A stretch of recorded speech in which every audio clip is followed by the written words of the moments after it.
E aí, a gente entra nesse ponto aqui que é interessante, para a gente discutir um pouco mais sobre distinguir competências de habilidade. Aí eu trouxe aqui para vocês essa competência, né? Utilizar processos e ferramentas matemáticas, inclusive tecnologias digitais disponíveis, para modelar e resolver problemas cotidianos, sociais e de outras áreas de conhecimento, validando estratégias e resultados.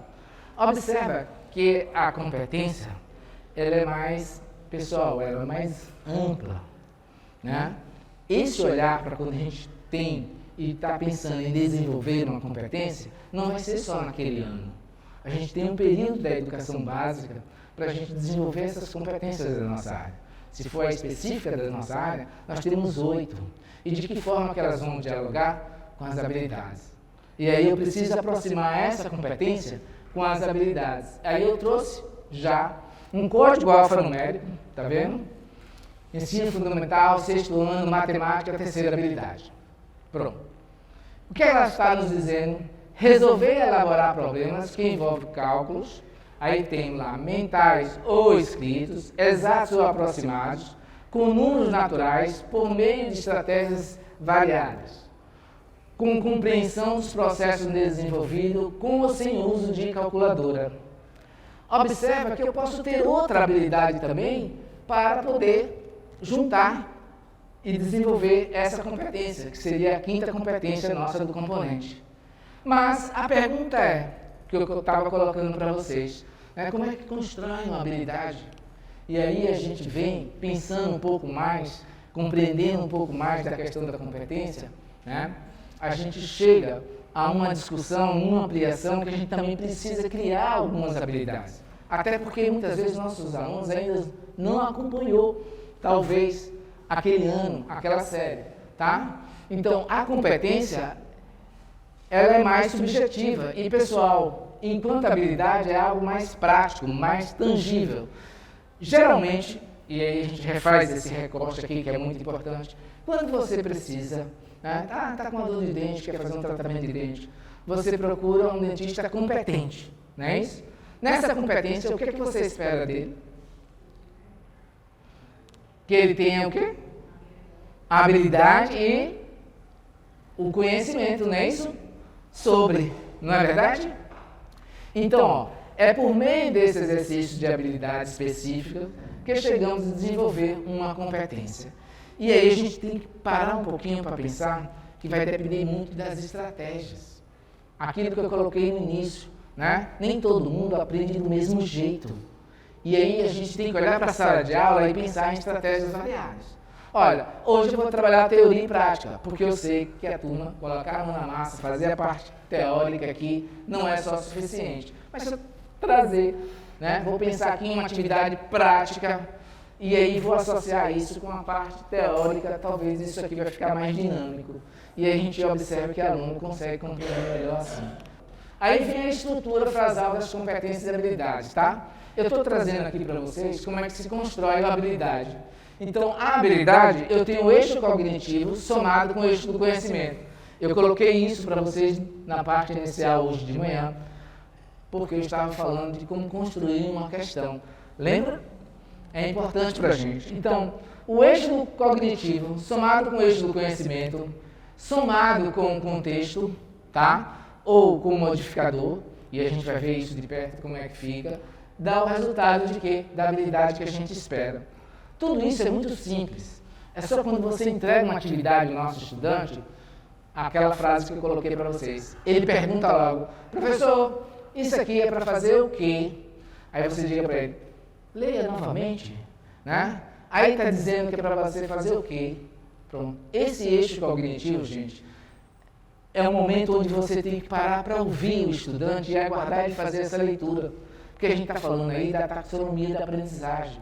Eu deixei uma relação aí logo abaixo, vou colocar no grupo para vocês também, tá? Que é muito importante para a gente. Porque muitas vezes a gente escolhe algumas questões de livro didático que ela está desenvolvendo mais de uma habilidade. Imagine quando você escolhe 10 questões e coloca numa prova. Quantas habilidades não tem ali? E tem professor ainda que coloca lá, questão 1, Aí vem letra A, letra B, letra C. Depois questão 2, letra A, letra B. Né? Isso é interessante? Com certeza. Mas a gente precisa ter um pouco mais de foco para que tenhamos o quê? O objetivo sobre aquela avaliação. Então, mas tudo bem. Vamos ver um exemplo. Tá, eu peguei aqui, ó, eixo cognitivo, nada mais é do que os verbos. Tá vendo? Que explicitam os processos cognitivos envolvidos na habilidade. Tá? Esses verbos aqui estão lá na relação da taxonomia da aprendizagem. E está lá relacionado também na matriz de referência através dos descritores, que hoje é um novo código alfanumérico. Temos aqui os problemas resolver, problemas de adição ou de subtração, que é isso aqui, nosso complemento. Tá vendo?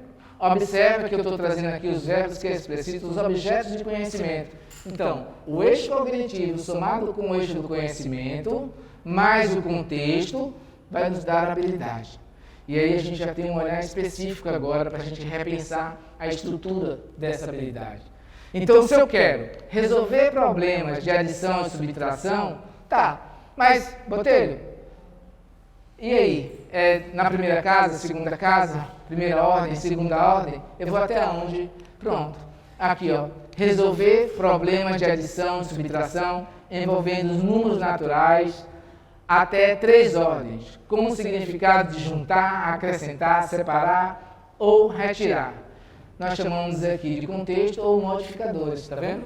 Que nada mais é do que verbo ou objeto de conhecimento que explicitam maior especificação da habilidade. Então, se a gente está lá com o descritor 19, resolver situações, problemas envolvendo as 4 operações, né? Adição, subtração, multiplicação e divisão, né? Que descritor é esse? Descritor da prova do SAEB D19. Resolver situação, problema envolvendo porcentagem. Que descritor é esse? Botelho 28. Não se preocupa não, o Botelho não vai citar porque ele já acabou decorando esses descritores quase todos. Mas o que é importante para a gente é a gente compreender essa estrutura. Porque não adianta a gente construir uma questão e depois pensar em qual foi a habilidade que você fez, não. Primeiro você escolhe a habilidade e depois você pensa na questão que você vai construir. E para isso tem que ficar muito claro essa junção aqui, ó. Para se formar uma habilidade, eu vou precisar do eixo cognitivo. O eixo cognitivo nada mais é do que os verbos, né? Que a gente diz lá no item, entra na parte do comando. É para fazer o quê? Você quer o quê com esse item? Porque a gente tem um texto base, tem um comando e tem as alternativas. Não é assim? Quando eu tenho uma questão, eu tenho um texto base, tenho um comando e tenho as alternativas e os distratores. Tá certo? Vamos lá. Bom, tudo isso é importante para a gente, eu vou ver se eu consigo colocar para vocês, porque no nosso planejamento, a gente vai pensar também numa estrutura de atividade onde o nosso estudante ele tenha prazer em desenvolver. E aí a gente para um pouquinho para refletir sobre as metodologias ativas. Né? As metodologias ativas que vocês já tomaram alguns cursos, que vocês já aplicam em sala de aula. Então, seria esse momento da fala de vocês aqui agora. Tá? Que metodologias nós estamos levando para a sala de aula? Quais as nossas experiências aí que a gente tem desenvolvido de algumas metodologias ativas em sala de aula junto com nossos alunos? Alguém poderia citar de alguma que a gente está desenvolvendo? A gente já fez a experiência com os alunos? Não? Ninguém utilizou nenhum aplicativo?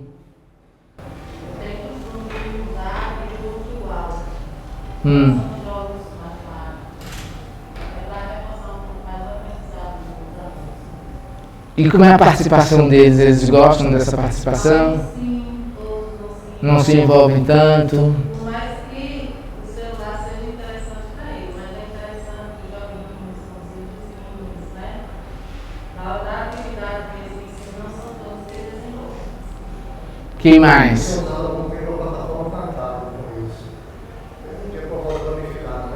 Uhum. Que ela está presente desde o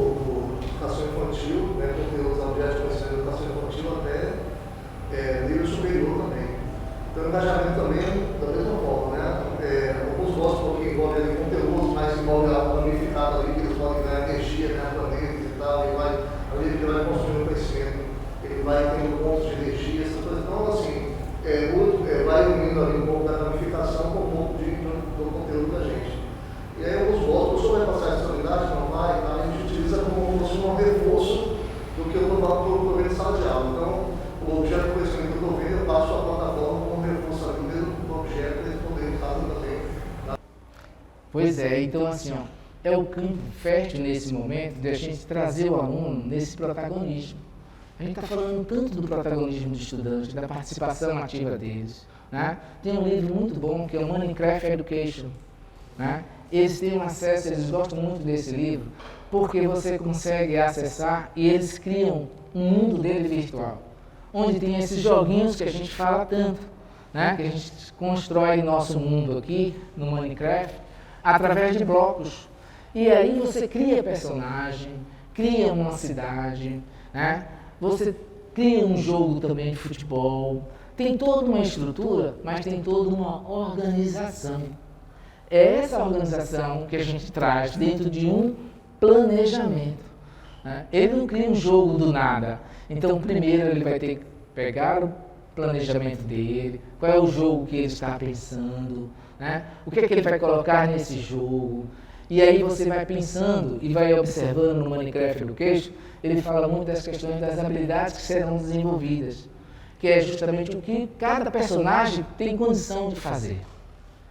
Talvez esse é o ponto onde a gente precisa aprimorar um pouco essa discussão na sala de aula, que não é tão simples quando eu digo em termos de estrutura. Quando eu penso na sala de aula, eu digo assim, ó, é um trabalho que tem que ser feito, né? Mas a gente precisa ir para além da sala de aula.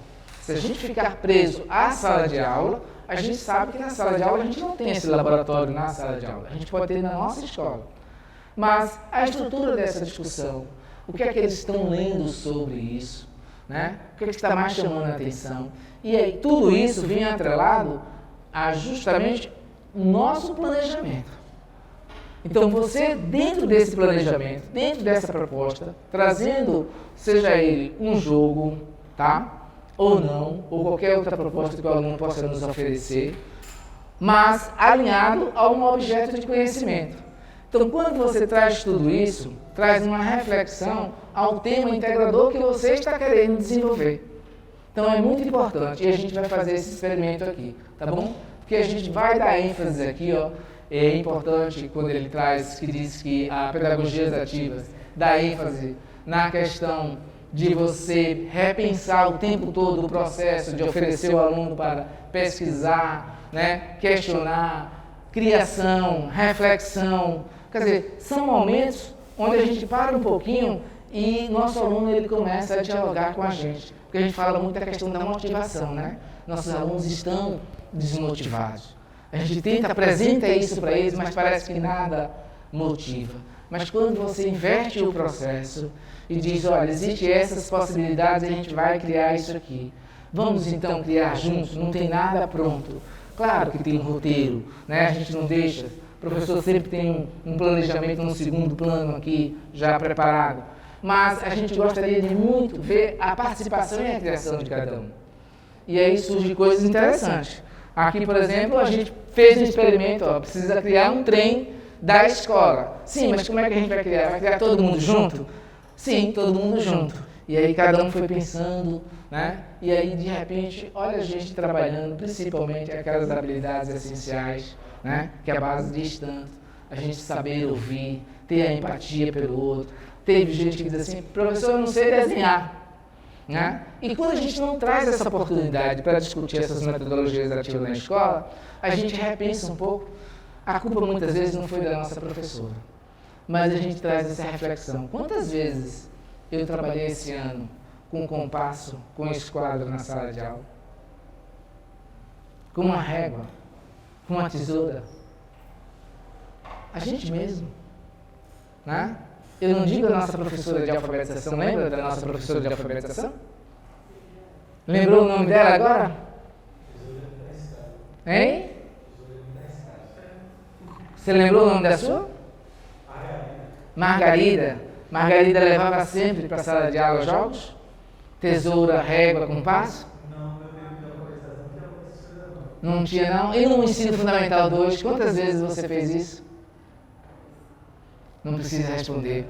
Gente, muitas vezes, olha, a gente passou o ensino fundamental 2 sem pegar no esquadro, num transferidor. No máximo a gente utilizava uma régua. Não é verdade? Então a gente vai pensar um pouco sobre. Bom, e aqui está, né, o que eu coloquei para vocês. Porque se a gente tiver a necessidade de criar uma habilidade, a gente pode utilizar, e aí eu vou disponibilizar no grupo, né, essa lista aqui para a gente, porque se a gente vai trabalhar um objeto de conhecimento, gente, e aqui está muito forte, tá? Aquela discussão que eu trouxe para vocês, as habilidades do ensino médio estão todas envolvidas com tecnologia. São habilidades que muitas vezes nosso aluno do ensino fundamental 2 não está chegando com conhecimento. E para quem está no ensino médio está tendo muita dificuldade. Eu costumo dizer assim, ó, quem dá aula no ensino médio passeia melhor no ensino fundamental. Por que, Botelho? Porque tem conteúdo do ensino fundamental que você não precisa esgotar. Ele vai dar continuidade no ensino médio. Por exemplo, Teorema de Pitágoras, ele vai precisar ver no ensino médio, segundo ano, trigonometria. É básico. A mesma coisa quando começa com potência. Quem está lá no sexto e sétimo ano não precisa esgotar. Porque no nono ano você vai trabalhar com potência de expoente negativo. Então, tem conteúdo que você vai iniciar, fazer um trabalho sistemático e só vai consolidar lá no final. Que é justamente esses objetos de conhecimento, essas habilidades que serão consolidadas e serão avaliadas por uma avaliação externa. Seja ela do PISA, seja ela da prova SAEB, tá? Então, eu acho que o planejamento do professor precisa um pouco para discutir. Senão, a gente fica muito preso ao livro didático. E aqui está mostrando para a gente, ó, a taxonomia da aprendizagem. Eu tenho aqui, ó, tá, eu quero trabalhar uma habilidade de memorizar, de compreender, de aplicar, de analisar, de avaliar e de criar.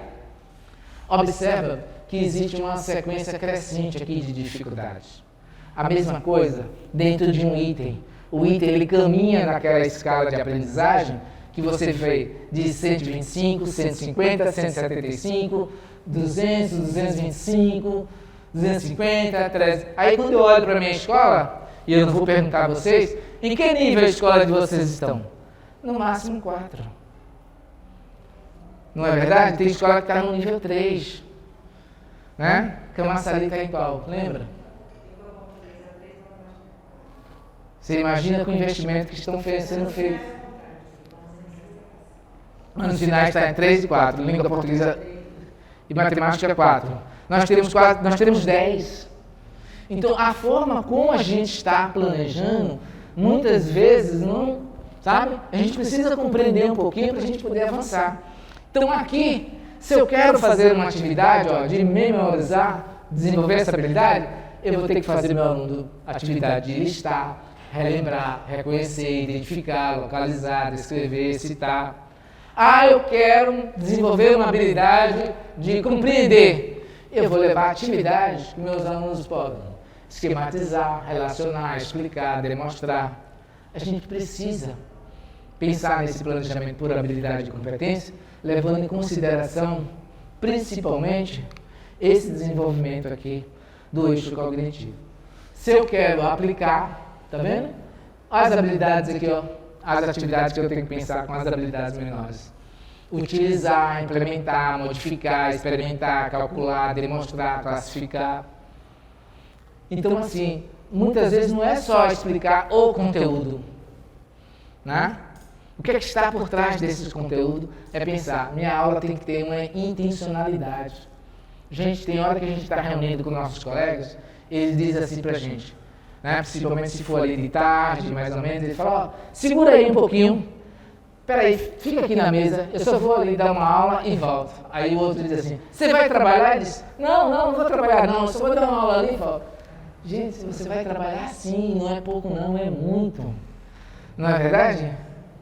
Então não é tão simples assim, ó. Então a gente tem aqui, ó, analisar, avaliar, criar.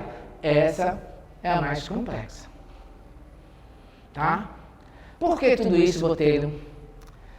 Olha, Botelho vai fazer o seguinte. Botelho vai entregar para vocês, virtualmente, 10 questões. Tá?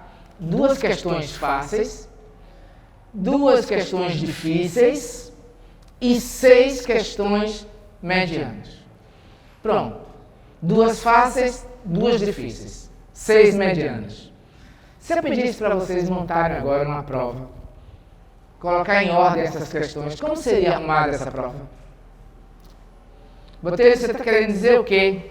Eu estou querendo dizer que acontece da seguinte forma. Vou pegar aqui, pronto.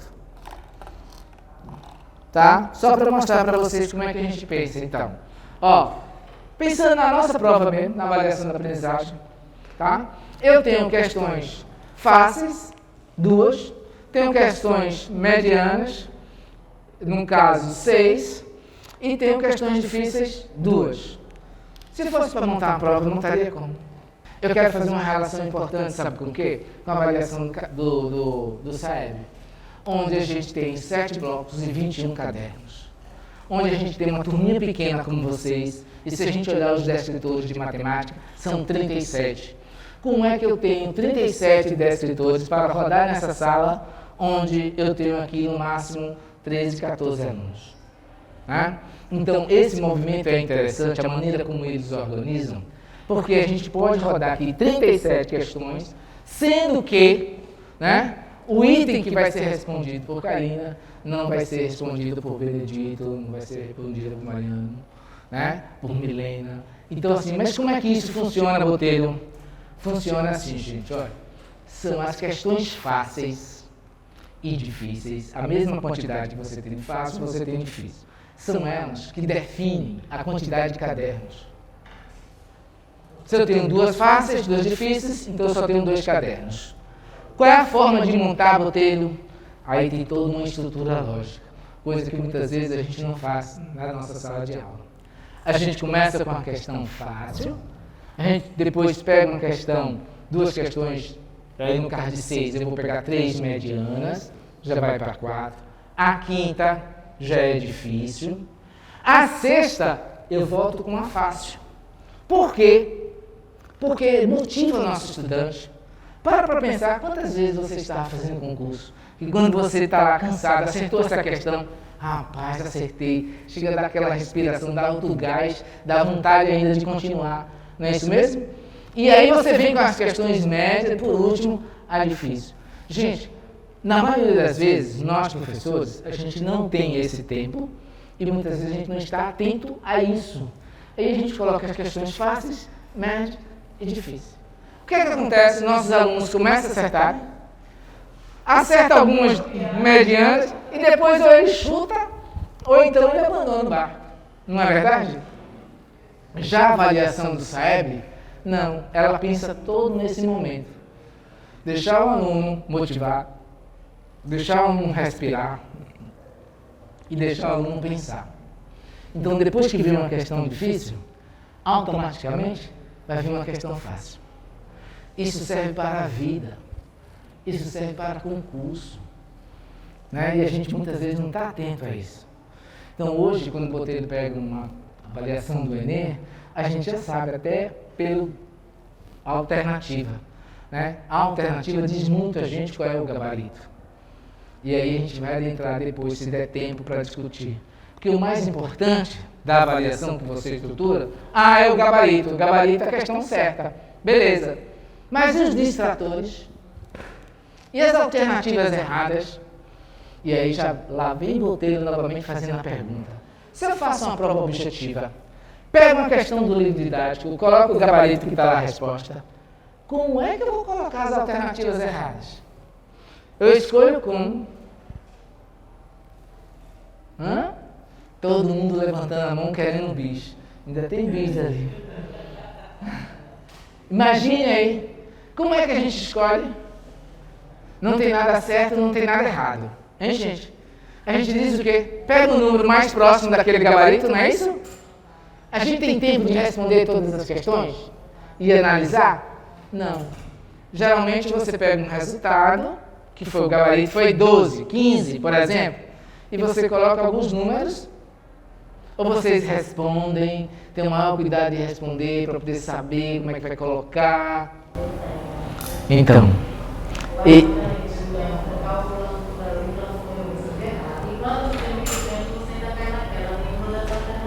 ainda coloca nenhuma das alternativas.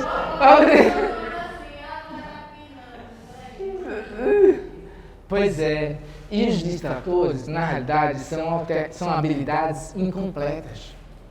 E aí é importante para você observar o eixo de matemática, que o eixo 1 é de compreender conceitos e procedimentos. Olha como é importante, ó. Em matemática, nós temos dois eixos. Um eixo que é compreender os conceitos e procedimentos matemáticos, trabalhar com o quê? Trabalhar com teoria, né? Vamos supor que a gente gostaria que ele aplicasse a fórmula de Bhaskara, o teorema de Pitágoras. Pronto, eixo 1. O eixo 2 já é de calcular, resolver e avaliar. Então, matemática, ou você está mandando o menino fazer no eixo 1, trabalhar conceitos e procedimentos, ou você está pedindo ele para calcular, avaliar e resolver. Fora isso, mais nada. Por isso que nós temos só dois eixos. Na nova matriz do SAEB, versão 1.0, ela está trazendo isso como novidade dentro desses descritores. Tá? E aí a gente fica atento a esse movimento. Por isso, a gente pode também, dentro do nosso roteiro de atividade, né, onde a gente está agora, numa atividade 2 colaborativa, a gente pode criar uma habilidade. Eu olhei aqui no meu roteiro para fazer essa atividade, já escolhi a temática, já escolhi as competências, já escolhi o tema integrador, tá? E agora, tem uma habilidade aqui que não está se encaixando. Eu posso criar? Pode.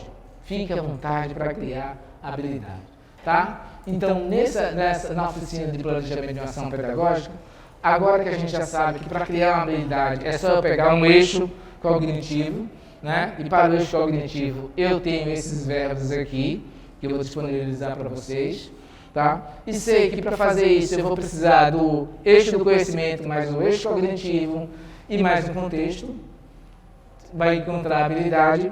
Eu posso agora pensar, caso eu queira, se eu não quero criar nenhuma, tudo bem, eu posso identificar uma habilidade e pegar, tá bom? Não é obrigatório fazer isso aqui de jeito nenhum, tá? Iniciar o preenchimento do roteiro orientador do planejamento. A gente vai pegar o roteiro, que é justamente aquele que eu coloquei para vocês anteriormente, eu vou voltar com ele, vou botar no grupo, e a gente vai iniciar o preenchimento do roteiro orientador do planejamento. Para isso, a gente vai fazer o quê? Escolher pelo menos um tema integrador para ser trabalhado, tá? Transversalmente na ação pedagógica. Podemos elaborar uma habilidade específica por área de conhecimento, tá vendo? Caso aí você queira, não há necessidade. Mas aí eu acho que nós temos várias habilidades, talvez não tenha necessidade, mas se tiver a gente cria, ok? Eu oriento, sem problema nenhum. Nós temos aqui os temas integradores do SRB. Pronto. Então, ó você pensando, né? Eu já sei qual é a série, já sei qual é a temática, né? Pensando agora em grupo, que depois daqui a pouco vocês vão pensar no grupo. Ó, vamos pensar aqui, ó. Eu gostaria de usar a temática números. Eu gostaria de fazer para o 8º ano, né? Eu agora preciso escolher um tema integrador. Depois eu posso olhar aqui qual é a habilidade, qual é a competência que a gente vai estar dialogando, certo? Pronto. Os temas integradores, né, são esses aqui que vão passar de forma transversal dentro dessa atividade. Essa atividade tem que ser, nós vamos ter o roteiro, mas você pode criar a sua estratégia didática, ela pode ser um joguinho, tá? É isso que a gente está querendo trazer, algo novo. Trazer algo interessante que o aluno ainda não viu, que dá para a gente fazer, levar para a sala de aula.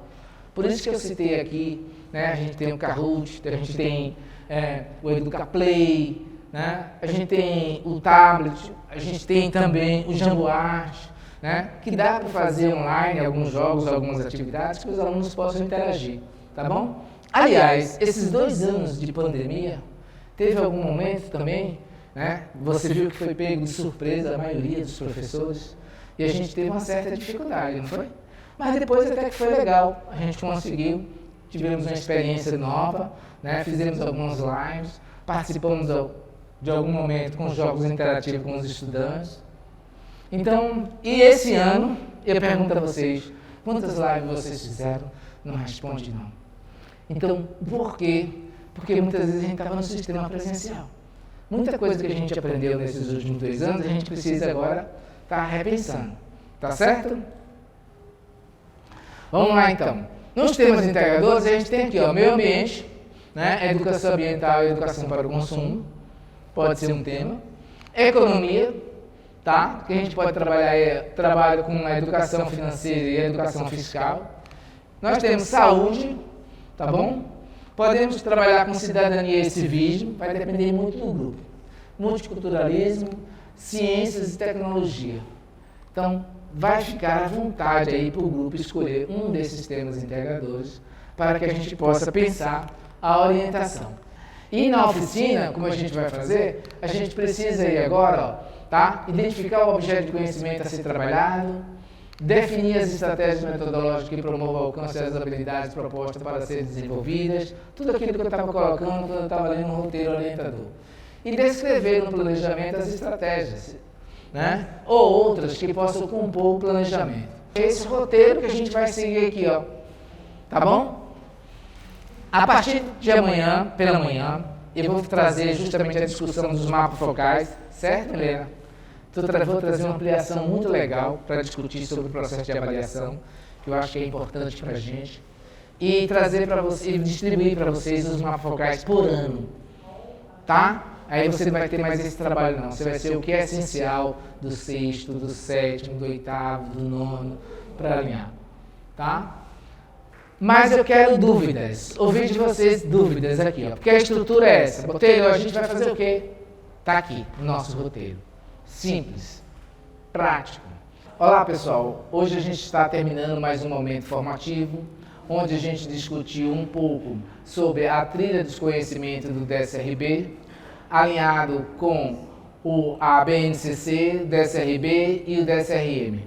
E também falamos um pouco sobre o processo de avaliação, dialogando com as avaliações externas do SAEB e com a avaliação da aprendizagem. Amanhã a gente vai continuar com esse processo para fazer a conclusão do trabalho que era com temas integradores.